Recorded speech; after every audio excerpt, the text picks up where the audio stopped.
Is it ever too much? You know, that feeling, the moment, the moment when someone interacts with you, whether it's directly or indirectly, and you then become suddenly filled with a surge of anxiety or brain fog? That social anxiety, it's your brain's way of protecting you, and while it's uncomfortable, for some reason that's what gives the brain comfort. I was walking through the street the other day when randomly someone approached me asking for directions. It wasn't anything crazy, he just wanted to know where a certain shop was. But why? Not why to him, but why in that moment did my brain freeze up? Something so simple shouldn't have caused such a big issue mentally. My immediate response was a stuttered like some caveman trying to pinpoint why the fire hurt. And it probably took me another solid 4 to 5 seconds before my brain finally caught up and I was able to help direct him towards the area. But afterwards, I was left thinking, this isn't the first time I've had this happen, and why? And why is it such a massive problem? What is causing my inability to stay calm during social event or interaction and is so overwhelming even after years of experience? After coming home, I sat down and started dissecting my brain apart, trying to figure out the why. And I know that I'm definitely not the only one who experiences this. I'm probably one of the millions to billions who experience this daily. It's such a common thing in modern society for people to just stiffen up and lock out of general social situations. The struggle to be calm and level your head. I'll talk about 4 problems and ways to help in this video from my own experiences, with the last being the most important. Firstly, to be honest, I think a lot of it is the phone. A lot of society is so fixated on technology, a communication format that only takes place on a digital screen. See, you don't have to worry about pronunciation, lack of wording, or even time taken to respond.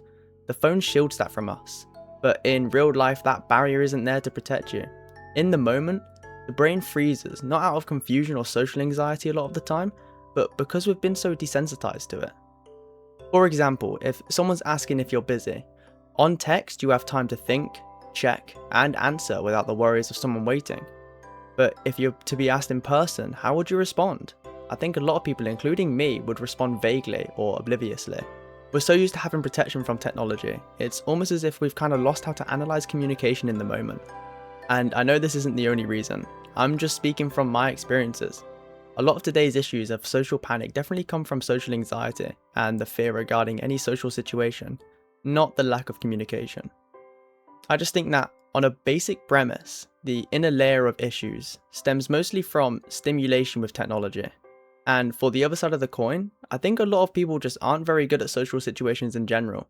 I myself find a lot of public chats and social converse confusing or hard. It's a skill, and I think that skill is harder learnt now than it was in previous generations. And again, I blame the phone. Number 2, the ability to treat the social situation like you would any other and use your voice. This isn't a battle or a mental barrier to break through.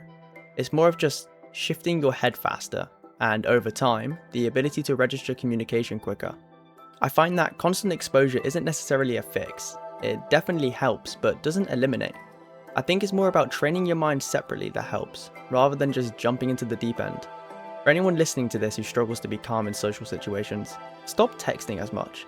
Texting is useful, it's fast and efficient, but when I say stop texting, I don't mean remove the phone or cut off communication online. I mean remove the hand from your voice. Stop texting. Things like using voice memos and speaking rather than typing, or calling someone to respond if the situation grants it. Using your voice is more beneficial than using your fingers. It connects and rebuilds that part of the brain which relates speech to conversation. Obviously, I can't pinpoint everyone's situation. If responding in voice memos or calling doesn't fit the bill, try speaking out loud as you type. Again, speech is power in this circumstance. And the first step to gaining that power is to overcome this fear. And to do that, you need to turn on the light. Or start giving yourself the tools, I guess. Number 3, talk to someone. You most likely have someone to talk to, whether it's a co-worker, friend, parent, sibling or partner. There's always someone to talk to in this society, even if it's someone you never met before. By initiating small converse, mini compliments, short questions, or minor feedback on something, being able to communicate first places your brain in a state of empowerment.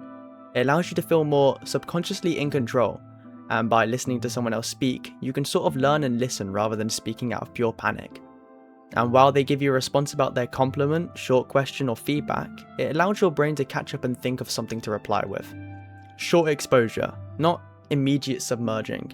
It allows you to build the skills and work your way up to calming yourself. Speaking of calming yourself, that's the next bit, the most important one. 4. Just own it. In my mind, the hardest bit.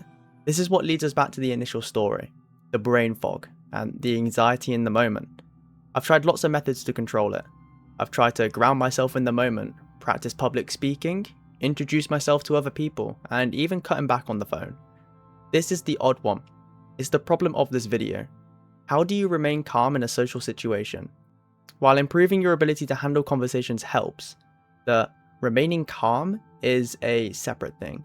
It goes along with it, but also feeds off another deep-rooted issue, being introverted. While being introverted is fueled from the lack of socializing skills, anxiety, and other learned behaviors, it also just stems from who you are as a person. To remain calm in a social situation isn't universally an easy fix. The habits and skills are universally helpful, yes, but the final hurdle is something else. And I think, I'm not too sure, I'm only human after all, but I think the best way to handle it is just be yourself and own it. Work with it. It doesn't matter if a social bump causes you a problem, that's fine. In the next 5 years, you won't even be able to remember it. Plus, it just adds character to your story. It's who you are, the kind but sometimes struggles in social situations type of person, and that's fine. Beautifully, in this sense, you're not alone. I'm like it, my mates are like it, and if you got this far, you may also be like it, along with the others watching. Why should it be a bad thing? Why do you need a fix? If you can master the other 3 ways of improving your social skills, being introverted isn't the problem. It's just you, and that doesn't need to change. Sure, it helps to be better outspoken, to feel confident and calm in a social situation, but it's not something you'll never unlock. You have so much time and so many moments to experience that I can almost guarantee by the end of all of it, you'll be an entirely different person. So just be yourself. You can work on speaking better and training your brain to better cope, but at the end of the day, staying calm is just being you. And if being you is what being calm is, just remain who you are. You're perfect as is. In a world so full of doubt and demands, expectations, and overly forceful ways on how to be better, I think the world needs a little more human soul. Your soul. How to be calm in a social situation. Maybe next time something happens that throws you off, if someone asks about your day, or asks for your name, or even asks what direction a certain place is in. Just be yourself, because the most comfortable person to be around is another human, not a forced fake take. This video isn't supposed to be a guide, I just wanted to express how I found my way of being more comfortable around others, and I hope in some way that's helped you. Remember to subscribe, like and comment, it means so much to me and shows that you stuck around for the video, which I'm so grateful for.